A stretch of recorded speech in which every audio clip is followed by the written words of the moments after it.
PSG Fan TV, bonsoir à tous, bonsoir les gars, bonsoir Vic. Bonsoir.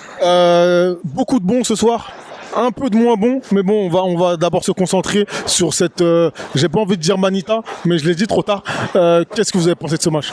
Franchement, un match globalement maîtrisé des Parisiens ce soir. Faut noter aussi que c'est un retour de trêve. On connaît le niveau du PSG en retour de trêve et franchement, gagner 5-2 contre Monaco, c'est très satisfaisant.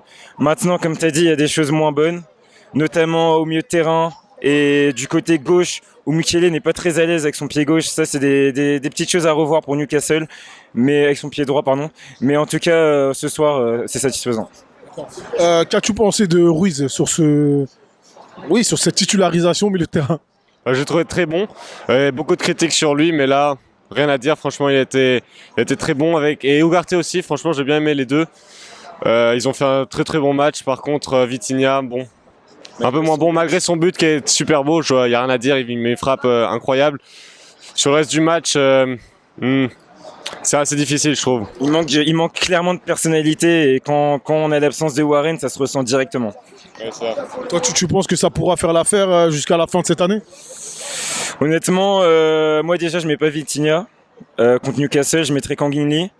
Et franchement, dans tous les cas, on ne doit pas compter sur un jeune de 17 ans pour gagner nos matchs quand on est le Paris Saint-Germain. Donc même avec l'absence de Marquinhos et de Warren, on doit gagner tout simplement. On a l'équipe pour.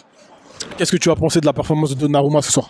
Donnarumma, si t'enlèves son erreur, forcément, tu peux pas l'enlever, mais à part ça, j'ai trouvé assez bon.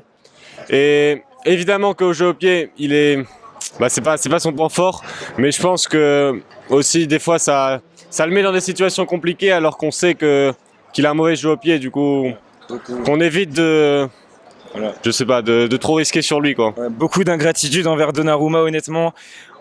Il est trop responsabilisé à la relance en fait. C'est nos défenseurs qui doivent prendre la responsabilité parce que honnêtement, on peut critiquer son jeu au pied. Ce soir, il est coupable, mais hormis cela, franchement, il est exceptionnel. Ses parades sur sa ligne, c'est d'un niveau incroyable. Donc, franchement, malgré son erreur aujourd'hui et son début de saison, il est incroyable. Bien, la charnière Skriniar-Hernandez, j'ai trouvé ça vraiment bien, sauf à la sortie de balle. La relance, c'était assez problématique et du coup, ça a repassé tout le temps à Donnarumma. Et le but, il vient un peu de ça et voilà. C'est pareil quand il y a Marquinhos. Faut arrêter de tout le temps la remettre sur Donnarumma. Au bout d'un moment, faut porter ses cojones, j'ai envie de dire, et travailler sa relance parce qu'honnêtement, dans des matchs, notamment contre Newcastle, qui effectue un pressing très fort, ça peut être compliqué. Pour terminer, un mot pour Dembélé, qui ouvre sa campagne de but. Ça fait plaisir, ça fait énormément plaisir, franchement. Il ouvre son compteur d'un magnifique but. Franchement, il est étrange, j'ai envie de dire, ce joueur, mais il rate beaucoup, mais aussi, honnêtement, quand on regarde son match dans la totalité, c'est lui qui crée le danger, c'est lui qui crée l'étincelle, j'ai envie de dire.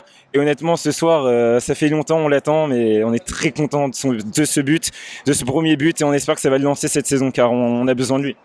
Merci à vous les gars. Merci. Voilà, on espère gagner contre Newcastle mardi.